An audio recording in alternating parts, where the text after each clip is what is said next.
Big up to everyone, lovely family and lovely friends out there. Whatever you're watching Awini Unity platform from, thank you so much, and we do really appreciate your time for always tuning up right here with us at Awini Unity platform. And happy Sunday to you as well, whatever part you may be watching me from, particularly if you're watching me from any part of Africa, greeting to you as well. This video, we have a lot update for you right here. African Women WAFCON is ongoing.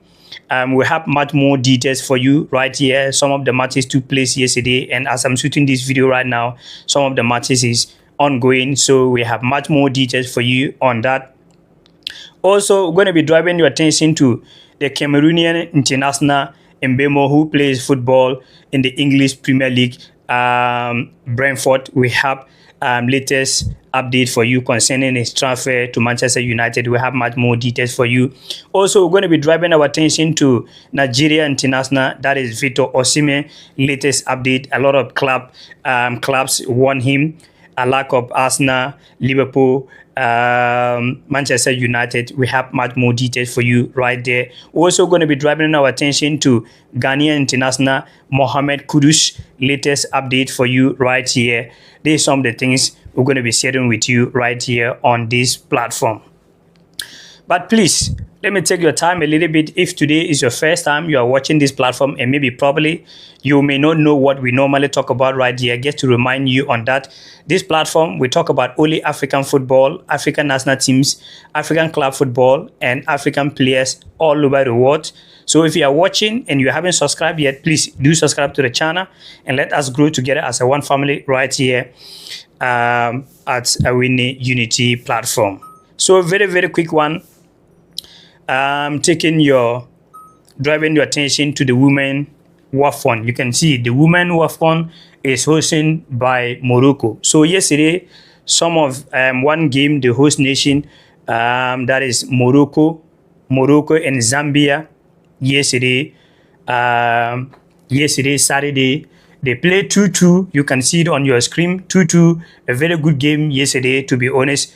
Zambia proving that when it comes to women football, they are performing very well.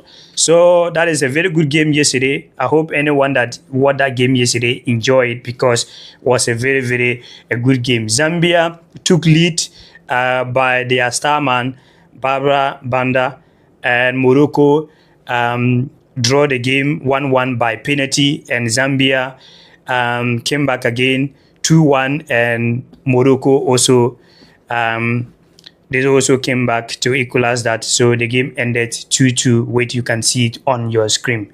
So now the Women WAFCON, as I'm shooting this video right now, one game is ongoing, and that is Senegal and DR Congo. It is ongoing so far. As I'm shooting this video, maybe before I finish and you are watching the video where you are, and maybe that time they already finished the game. But as I'm shooting this video right now, one game is ongoing, that is Senegal and DR Congo. Later, about 30 minutes, maybe the time that you will be watching the video, they already start the game. Nigeria going to be playing against Tunisia, and that's going to be on 4 p.m. Ghana time, 5 p.m. Nigeria time. And also later this evening or later tonight, Algeria gonna play against Botswana, and you can see it right there. That is the Women WAFCON. Okay, that is ongoing in Morocco. Tomorrow, some of the games gonna continue tomorrow. You're gonna see a very good game tomorrow. That's gonna be South Africa against Ghana, and also Mali gonna play against Tanzania, and Ghana, South Africa against Ghana. That game gonna be 4 p.m. Ghana time. 4 p.m. Ghana time. Nigeria also 5 p.m. Stuff like that. You can see it on your screen. You know, guys, this game gonna be a very good game to watch, to be honest. When you look at South Africa, when it comes to the women team, they are doing very well. Not just about only South Africa, the men's side, but when it comes to the women team, the women national team, they always doing very well when they go to the World Cup, the African Cup of Nations. And over the years, Ghana Black Queens also proving that when it comes to women football, it is always good to watch when you see the Black Queens are playing. And now, yeah, they have a new coach now. This is the first, his first tournament as the new coach. So we're going to look how he's going to perform against South Africa, because it's not going to be an easy game, in my opinion. It's going to be a very beautiful game to watch tomorrow, tomorrow Monday. So just to remind you on that. And the last game tomorrow, and that is the Mali also going to play against Tanzania. That also going to be a very difficult game. Tanzania, they are playing very well. Mali as well, they are doing very well. With, I think, tomorrow, the two games are going to be very, very beautiful games to watch tomorrow as well. So just to remind you on that. The women, you know what is so beautiful, like the women, the trophy. Wow, CAF, we have to say CAF, they done a great job, because when you look at the trophy, the design, it's like the main trophy, but the way they designed is what make it so beautiful. You see how they do it, like when you see it gets everything gets on point. If you notice the color, like a pink, if you notice the color pink, that's so kind of women something. If you know, like, I think it is a CAP, they did a great job, in my opinion, because this CAP, if you understand a lot of things, you guys know that everything is on point. The design of the color, like the way they do it, it is like a women dress, and also the color, it's a pink, and the pink is for women color, so that the pink color, so that love and romantic. So you can see, I think it is a good job. Beautiful one right there. You can see the design. Oh, good one. Good one. What do you think? Let me know what you think about the trophy aside right here. Let me know what you think about the design of the women trophy and everything. I think they came out with a very, very good plan on to have this trophy for the women, our queens. Honestly speaking, it's beautiful, in my opinion. Let me know what you think on the comment section as well. Now, we're going to be driving your attention to the Cameroonian international Mbemo, who plays football in the Premier League, Brentford.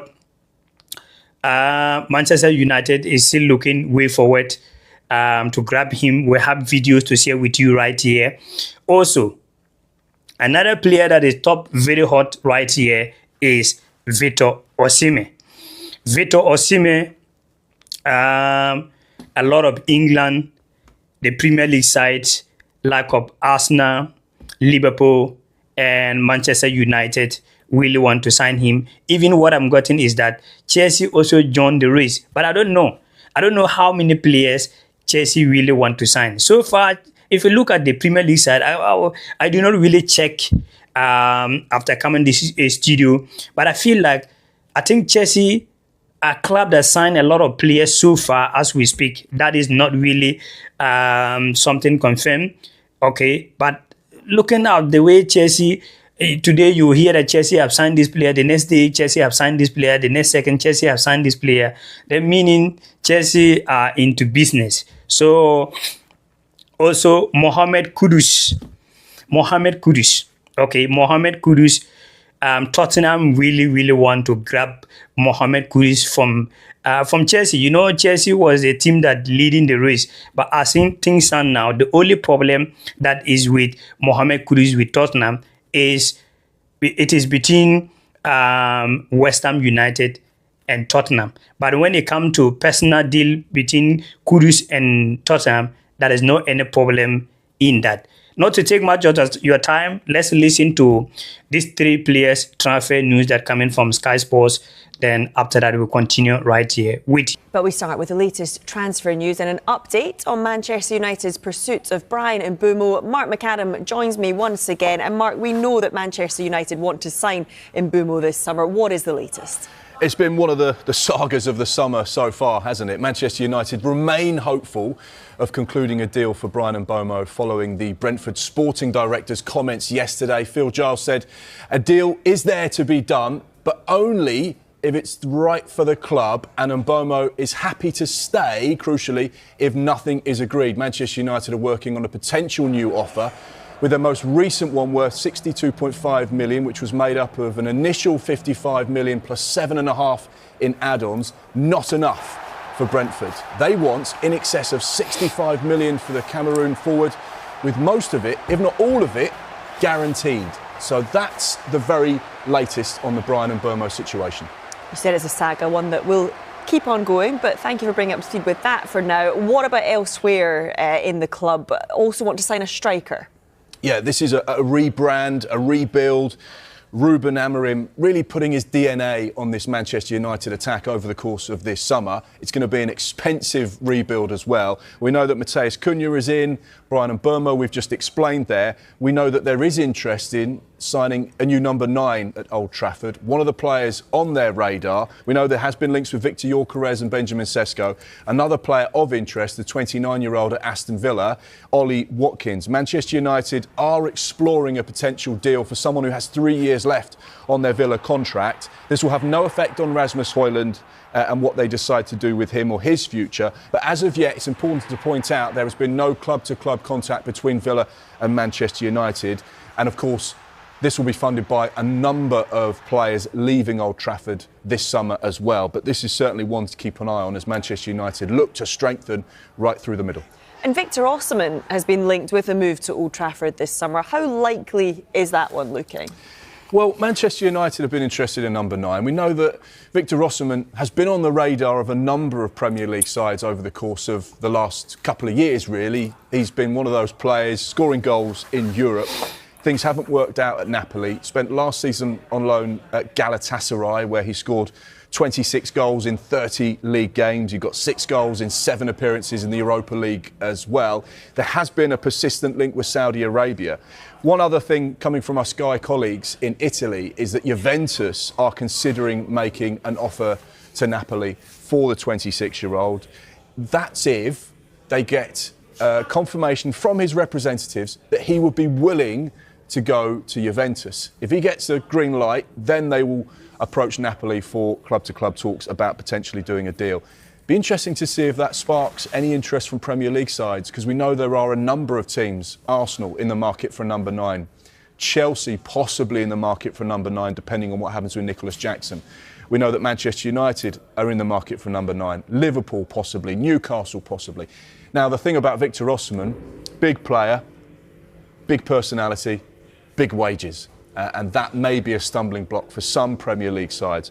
But it's always worth keeping an eye on his situation. Yeah, and there's a player that seems to be being linked with a number of clubs, Mohamed Kudus. Plenty of interest in him. What's the latest? Yeah, another player that's going to be probably spoken about most days on the transfer show. We'll be talking about Mohamed Kudus for some time.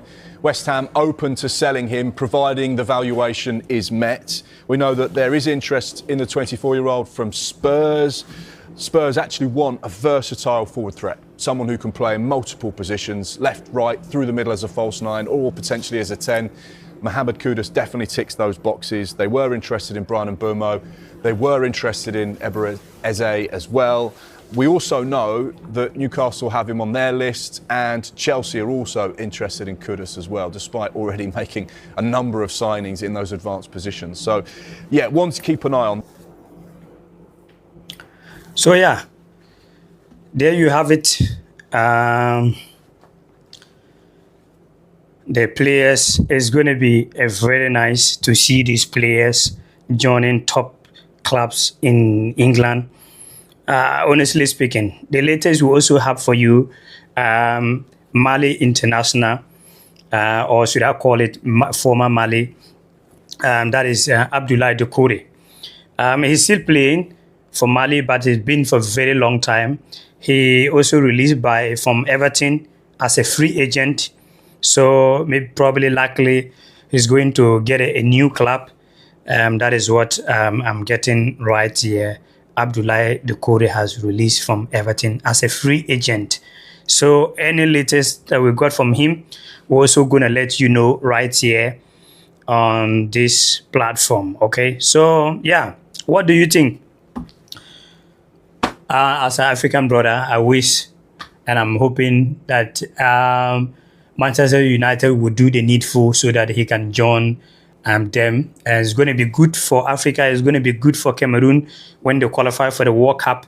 And also, yeah, my prayers and hoping that also Victor Osimhen will able to join one of these, either Arsenal, Chelsea, Liverpool. I think, in my opinion, I think Arsenal will be perfect for Victor Osimhen, my personal opinion, or even Manchester United. And I think if you ask me, I would say I'll prefer Arsenal. You know why? Manchester United, I feel like there is so much pressure always in the club of Manchester United. So if you're a striker and you go to Manchester United and you don't take time, the way they're gonna, yes, football, everyone, even Arsenal, they're gonna criticize you. But I feel like Arsenal, they have that kind of patience a little bit for players to able to develop some time. But when it comes to United, it's always going to be pressure. Liverpool as well, I think they also have patience for players sometimes, but club that doesn't have patience, in my personal opinion, is Manchester United, because of the way the club history that they have. So I think Arsenal, in my opinion, Arsenal will be perfect for Osimhen. What do you think? What club do you wish Victor Osimhen should join? If you are watching me, any part of particular, if you are watching me from Nigeria, what club do you think that Victor Osimhen should join? And Mohamed Kudus, I think this is going to be a perfect one, and in Tottenham, but I would prefer Kudus to get a team that will play for Champions League. Yeah, I think Tottenham as well, they're going to play Champions League. I forgot that they won the Europa League, so they're going to be playing Champions League. So it is a good one for Mohamed Kudus to return back to Champions League once again. So the way things are going, I'm pretty sure that Tottenham, they really need him. And like I said earlier on, and also you watch the video about in terms of Mohamed Kudus, personal stuff with Tottenham, there is no problem. But the problem is just about Tottenham and the club West Ham United. So I think moving to West Ham United, he's going to get the playing time right there. And Mohamed Kudus is good for the left. He's good for he can play as even the right wing, left wing, the number 10, and also play as force attacker, stuff like that. So I think it is a good one, and I can't wait to see our players getting better with the top clubs out there. It's going to help Ghana for the World Cup qualifiers September, if I get it right. Also, it's going to help Nigeria, it's going to help Cameroon and all the African players. So yeah, this is the latest we have for you right here at Awini Unity Platform Studio right here in Spain. So thank you so much for always tuning up right here with us. We do really appreciate your time. If you haven't subscribed yet, particularly if you're a fan of African football, please do subscribe to the platform and let us grow together as a one family, whatever part you may be watching me from. And stay blessed and happy Sunday to you as well. One love.